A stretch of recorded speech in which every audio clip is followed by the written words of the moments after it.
Good morning all student. BSc education India में आप सबों का स्वागत है। और आज कृष्ण जन्माष्टमी के शुभ अवसर पर भी आप सबों का तहे दिल से स्वागत करता हूं। आज जैसा कि आप जानते हैं कि आज कृष्ण भगवान के जन्माष्टमी है, यानी कि जन्म दिवस है। तो आइए उस जन्म दिवस यानी बर्थडे पार्टी के अवसर पर शुरू करते हैं शेष क्वेश्चन के साथ आज का क्लास।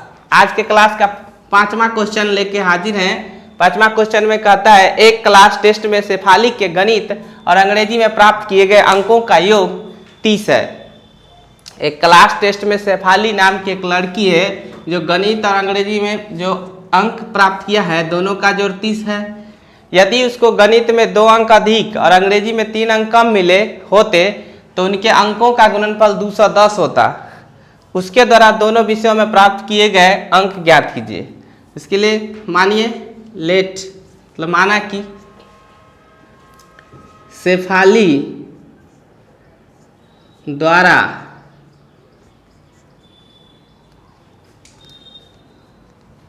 गणित में प्राप्त अंक x मान लेते हैं। तो गणित में कितना होगा, क्योंकि दोनों का जोड़ कितना है 30 है। तो शेफाली द्वारा अंग्रेजी में कितना प्राप्त अंक हुआ, तो दोनों मिला के 30 प्राप्त होता है गणित और अंग्रेजी। एगो में हमको पता चल गया x है तो दूसरा में क्या 30 में से x घटा दीजिए, उतने ना प्राप्त हुआ अंग्रेजी में, यानी 30 में से x घट जाएगा। इतना अंक अंग्रेजी में मिला होगा, क्योंकि 2 मिला का अगर 30 है, अगर हम कह दें कि उसको गणित में आया 10 तो अंग्रेजी में कितना आया होगा, तो स्वाभाविक बात है कि 30 में से 10 गया तो 20 आया होगा। या यूँ कहें या अगर गणित में आया 20 तो अंग्रेजी में कितना आया होगा 10, या 25 आया होगा अगर गणित में तो अंग्रेजी में कितना आया होगा 5। तो अगर हमको 2 का योग पता हो, एक पता चल जाए तो ऑटोमेटिक रूप से दूसरा क्या कर लेते हैं, उसी में से कुल में से घटा लेते हैं। तो उसी प्रकार यहाँ तो मान लिए है शेफाली है द्वारा प्राप्त गणित में कितना अंक x माने, तो अंग्रेजी में कितना प्राप्त किया होगा 30 में से x घटा के। अब आगे क्या कहता है, यदि उसको गणित में 2 अंक अधिक मिलता और अंग्रेजी में 3 अंक कम मिले होते तो उसके अंकों का गुणनफल 210 होता। गणित में कहता है 2 अंक, अभी जो मिल रहा है उससे 2 अंक कम मिलता। प्रश्न क्या कहता है, प्रश्न से अभी जो मिल रहा है x उससे 2 अंक कम मिलता है, यानी x माइनस 2 मिलता। और अंग्रेजी में 3 अंक गणित में 2 अंक अधिक है तो जोड़ देंगे। अभी मिल रहा है x, उसमें 2 अंक ज़्यादा यानी x प्लस 2 मिलता। और अंग्रेजी में अभी जितना मिल रहा है उसमें से 3 अंक कम मिलता। अभी कितना मिल रहा है 30 माइनस x, इनमें से 3 अंक कम मिलता। तब दोनों का गुणनफल कितना होता 210 के बराबर। यही तो प्रश्न कर रहा है, बस इसी को अब हल कर लीजिए। यहाँ से x प्लस 2 गुना यहाँ 30 में से 3 चला जाएगा तो 27 माइनस x बराबर 210। डैट इज गुना कीजिए, x का गुना 27 से तो 27x, x का गुना x से तो x स्क्वायर, ये 27 के 2 से अब तो 27 गुना 54 प्लस माइनस 2 के गुना x से तो 2x बराबर 210। यहाँ से अब देखते हैं तो माइनस x स्क्वायर 27x और 2x, एक प्लस में एक माइनस में घट जाएगा। 27 में से 2 गया था 25x, उसके बाद माइनस 54, यहाँ से 210 इधर लाएंगे माइनस में, डेट इज 0 इक्वल टू में 0। अब ये दोनों जुड़ जाएगा, माइनस में है तो होगा this imply minus x square plus 25x,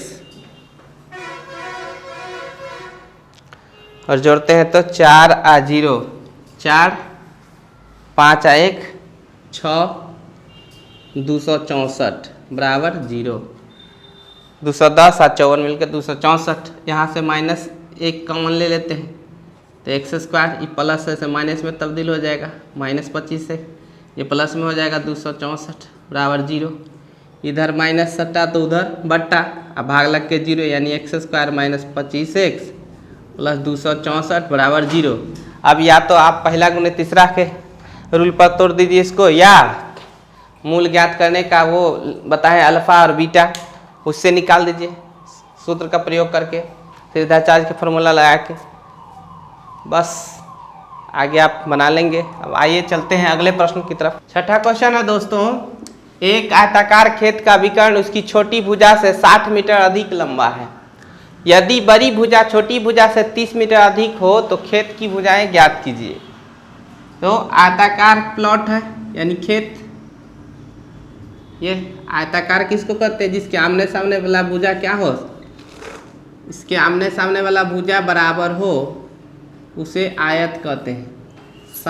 सम्मुख भुजा बराबर यानी कि इसके बराबर और ये इसके बराबर, और प्रत्येक कोण 90 डिग्री का, तो इसको आयत कहते हैं।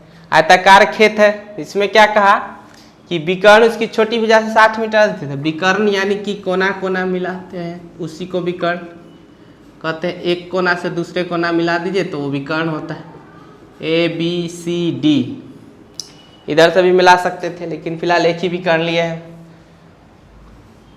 विकर्ण उसकी छोटी भुजा से 60 मीटर अधिक है। छोटी भुजा हमको पता नहीं है, छोटी भुजा अगर पता चल जाए तो 60 मीटर बढ़ा देंगे यानी जोड़ देंगे, उसमें लेट कर लेते हैं। इसके लिए माना कि छोटी भुजा, आयताकार खेत की छोटी भुजा, आयताकार खेत की छोटी भुजा बराबर x मीटर, तो विकर्ण कितना हो जाएगा? इसलिए आयताकार खेत का विकर्ण हो जाएगा कहाँ 60 मीटर अधिक है छोटी भुजा से, यानी x प्लस 60 हो जाएगा इतना मीटर। और बड़ी भुजा कहा कि छोटी भुजा से 30 मीटर अधिक है, यानी कि आयताकार खेत की बड़ी भुजा की बात कर ले, बड़ी भुजा यानी कि लंबाई, तो क्या हो जाएगा x प्लस 30, क्योंकि कहा छोटी से 30 मीटर अधिक है, तब यहाँ लिख देते हैं। ये चौड़ाई हम मान लें छोटी भुजा यानी x मीटर, बड़ी भुजा हुआ x प्लस 30 मीटर, और विकर्ण कितना है x प्लस 60 मीटर। दोस्तों अभी हम बताएं कि आयत का जो परिभाषा में कि सम्मुख भुजा बराबर होती है और प्रत्येक कोण 90 डिग्री, यानी कि ये 90 डिग्री का, तब आप लगा दीजिए वही पाइथागोरस प्रमेय। एक कोण जब समकोण हो और तीनों भुजा पता हो तो पाइथागोरस प्रमेय लगाइए प्रश्न से, पाइथागोरस प्रमेय से, प्रश्न से और पाइथागोरस प्रमेय से चलेंगे तो 90 के सामने वाला भुजा कर्ण होता है, यानी कर्ण का स्क्वायर x प्लस 60 का होल स्क्वायर बराबर लंब स्क्वायर प्लस आधार स्क्वायर। लंब है x तो x स्क्वायर, आधार है x प्लस 30 इसका होल स्क्वायर। यहाँ से मिलाते हैं तो a प्लस b के होल स्क्वायर पर तोड़ते हैं तो a square plus 2ab plus b square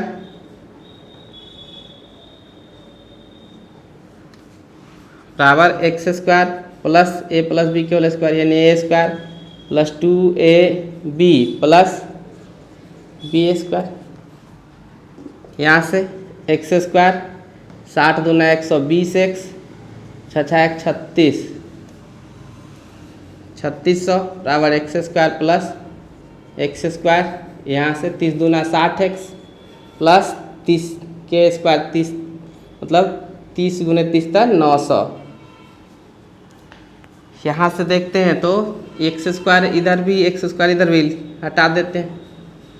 यहाँ 120x प्लस 3600, इसको उधर ले जाते हैं, इधर बचेगा 0, इधर बचेगा x square plus 60x plus 900 है, इधर आएगा ही तो माइनस में 120x माइनस 36। यहाँ से देखते हैं तो 0, x square plus 60x plus में या माइनस में घटेगा, 120 में से 60 गया था माइनस का 60x। अब 900 प्लस में ये माइनस में 3600, तो प्लस माइनस घट जाएगा 9 7, यहाँ से देखते हैं 0 में से 0 0, 0 में से 0 तो 0, 16 में से 9 गया था 7, बच गया 2, माइनस का 2700। इसी को सीधा करके लिखेंगे दोस्तों तो हो जाएगा x² माइनस 60x माइनस 2700 बराबर 0। अब फिर वही बात, मूल निकाल लीजिए सिद्धाचार्य के फॉर्मूला लगा के, नहीं तो पहला गुना तीसरा का रूल लगा के बस इससे आगे बना लेंगे। और जो x का मान आएगा तो x का मान यहाँ पुट कर दीजिएगा, सब भुजा पता चल जाएगा। आइए बढ़ते हैं अगले प्रश्नों की तरफ। 7वां क्वेश्चन है, दो संख्याओं के वर्गों का अंतर 180 है, छोटी संख्या का वर्ग बड़ी संख्या का 8 गुना है, दोनों संख्याएं ज्ञात कीजिए। इसके लिए फिर लेट कीजिए, मतलब माना कि दो संख्या, तो पहली संख्या मानते हैं, या यूं कह लीजिए बड़ी संख्या मान लेते हैं, क्योंकि छोटी बड़ी की बात कही है तो एक बड़ी मानते हैं एक छोटी मान लेंगे। बड़ी संख्या बराबर x, छोटी संख्या मान लेते हैं y। अब कंडीशन पढ़िए, दो संख्याओं के वर्गों का अंतर 180 है। पहला कंडीशन कहता है प्रथम शर्त से कि दो संख्याओं के वर्गों का अंतर 180, दो संख्या x और y मान ले, वर्ग का मतलब स्क्वायर दोनों का, x² और y² दोनों का अंतर करते हैं तो किसके बराबर, 180 के बराबर। कहाँ है अंतर, तो मतलब घटाव होता है। उसके बाद क्या कहा, छोटी संख्या का वर्ग बड़ी संख्या का 8 गुना है। इसको हम फिलहाल मान लेते हैं समीकरण फर्स्ट। दूसरे शर्त से चलते हैं, दूसरा शर्त कहता है कि छोटी संख्या का जो वर्ग है यानी कि y² बड़ी संख्या का 8 गुना, बड़ी संख्या क्या माने है x, तो 8 गुना यानी 8 से गुना इसके बराबर है छोटी संख्या का वर्ग, यानी y² बराबर कितना, y² बराबर 8x। अब यहाँ y² के जगह ये 8x पुट कर दीजिए, निकल जाएगा। क्योंकि ये क्या है, दो चर में तो हमको रखना नहीं है, द्विघात समीकरण है, तो जब भी होगा तो कोई एक चर में होगा। ये रख दीजिए, इसको समीकरण सेकेंड मान लीजिए, समीकरण सेकेंड का मान फर्स्ट में रख दीजिए। यहाँ लिखते हैं समीकरण फर्स्ट में समीकरण सेकेंड का मान रखने पर। क्यों रखेंगे दोस्तों, क्योंकि द्विघात समीकरण बनाना है हमको, यहाँ दो चर में रखना नहीं है, एक ही चर में होना चाहिए। x² माइनस y², तो y² की जगह कितना रखना है 8x, यहाँ से 8x बराबर 180 that is x² minus 8x। 180 इधर खींचेंगे तो माइनस में होगा बराबर 0। फिर आ गया यहाँ, ये द्विघात समीकरण में तब्दील हो गया। अब इसको या तो सिद्धाचार्य के फॉर्मूला से तोड़ दीजिए या पहला गुना तीसरा के आधार पर तोड़ दीजिए, x का मान निकल जाएगा। तो उम्मीद है अब जो आज हमने डील किया उस सबको शेष बचे हुए जो आगे है उसको बनाएंगे, इसको भी आगे बनाएंगे और x का मान निकालेंगे। तब तक के लिए हमें इजाज़त दीजिए, यहीं पर मिलते हैं हम अपने नेक्स्ट क्लास में। जय हिंद, जय भारत।